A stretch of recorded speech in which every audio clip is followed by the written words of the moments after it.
તો હલો મિત્રો, મારા બધા સગરાના ભાઈઓનો રામ રામ। તો આજે અમે પહોંચવા આવ્યા છે પાવાગઢ। વચ્ચે થઈને યાદ આવ્યું કે અમારો બ્લોગ બનાવવાનો તો રહી ગયો, તો અહીંથી અમે બ્લોગ બનાવવાનો ચાલુ કર્યો। અમે અહીંથી રવાના થઈ ગયા હતા સીધા હાલોલ રસ્તા ઉપર। અહીંથી પછી તમે જોઈ શકો છો પાવાગઢનો નજારો। પછી અમે મેન દરવાજાથી પ્રવેશ કર્યો।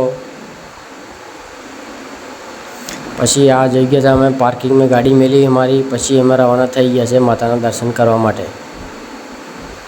તો મિત્રો તમે જોઈ શકો છો અમે બસમાં બેસી ગયા છે અને બસ થઈ ગઈ અમારે અહીંથી રવાના।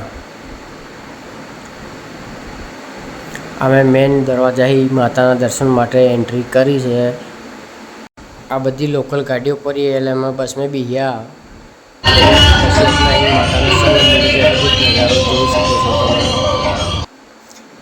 આ નજારો કોઈ કાશ્મીર કરતાં ઓછો નહીં। જે તમારે માં પાવાગઢવાળી માં કાલકાના દર્શન કરવા હોય તો તમે ગમે ત્યારે પહોંચી જાઓ। વડોદરા, હાલોલ, પંચમહાલ જિલ્લો, પાવાગઢમાં જોઈ શકો છો જેવો માઉન્ટ આબુ કાશ્મીર જેવો નજારો છે।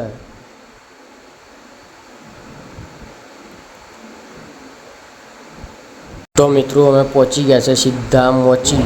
અહીંથી ઉતરીને અમારી જોડે ઓનલાઈન ટિકિટ છે એટલે અમે લોકો બધા પાર્કિંગમાં ડાયરેક્ટ થઈ અને ઓનલાઈન ટિકિટ માટે અંદર જતા રહીએ છીએ।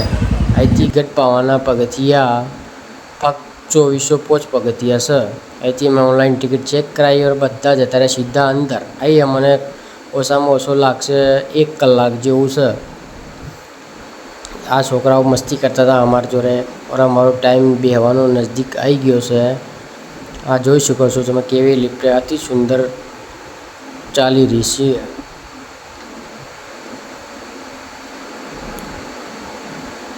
પછી ઇંતજાર હતો એ વખતનો એ વખત આવી ગયો છે। અમે બધા બેસી ગયા હતા અમારી લિફ્ટમાં લાઈનમાં ઊભા રહીને। તમે જોઈ શકો છો કેવો સિસ્ટમ છે, કેવો મોટો ઇન્જિન છે, મોટર છે, ઇન્વર્ટરની સુવિધા છે, બધી ફૂલ ફેસિલિટી। તમે કોઈ જાતની કોઈ પણ દિક્કત નહીં થાય એવી આશા છે। તો અમે બેસી ગયા છે લિફ્ટમાં। આ જોઈ શકો છો તમે નજારો, કેવો નજારો છે, કાશ્મીર કરતાં અદ્ભુત નજારો છે। તમારે પણ દર્શન કરવા હોય તો તમે આવી શકો છો પાવાગઢમાં કાલિકાના દર્શન કરવા માટે। આજે જે દૃશ્ય હતો એ અવિસ્મરણીય દૃશ્ય હતો। તો અમે પહોંચી ગયા સીધા ઉપર। અહીંથી જતા રહીએ અમે સીધા પગથિયે થઈને।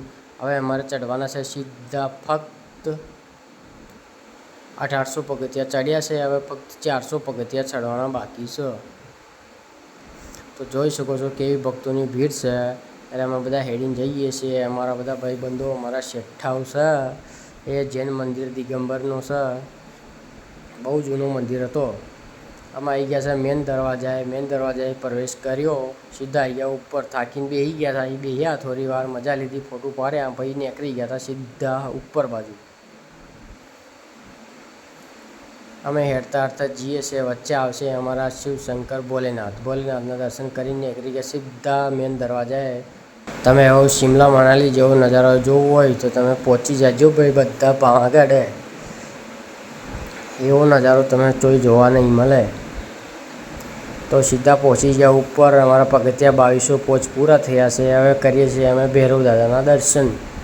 જોઈ શકો છો એ બેઠા છે અમારા ભૈરવ દાદાએ। પછી માતાની ધજાઓ લહેરારી છે। જેવો અદ્ભુત નજારો, ભક્તોની ભીડ। આ માતાના દર્શન કરી લો બધાએ મા કાલકાના।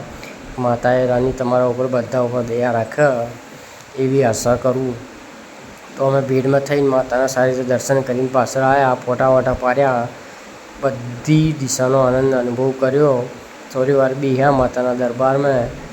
તો મિત્રો તમે જોઈ શકો છો મારા અશ્વિનભાઈ, મહેસુરભાઈ બેસી રહ્યા છે પહાડ। આ નજારો જોઉં તમે કેવો જોરદાર નજારો છે ભાઈ। અમે દર્શન કરી ધજાના નીકળી ગયા છે રિટર્ન। હવે મળીએ ભાઈઓ આવતી પૂનમે। લાઈક સબસ્ક્રાઈબ કરતા ના ભૂલતા।